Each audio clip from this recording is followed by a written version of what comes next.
This is the Lone Creator YouTube. We hope this video helps.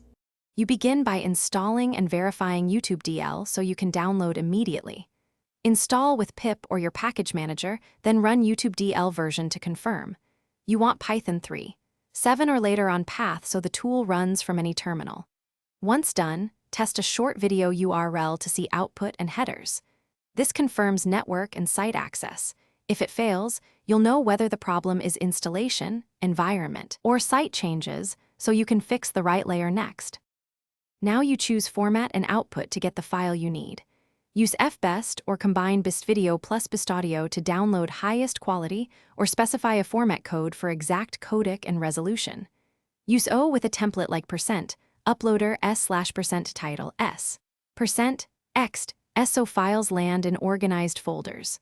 Once set, run YouTube DLF format O template URL. Make sure to include no playlist when you want a single video versus an entire playlist. Finish with post-processing and a key troubleshooting tip to avoid wasted runs.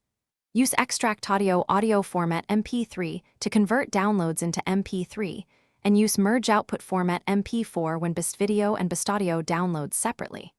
If merging or conversion fails, run the same command with V to get verbose logs, then update YouTube DL before retrying. This shows whether the issue is FFmpeg, permissions, or a site change. Fix that specific cause and rerun to complete the download successfully. Thanks for watching. Consider subscribing if we helped you.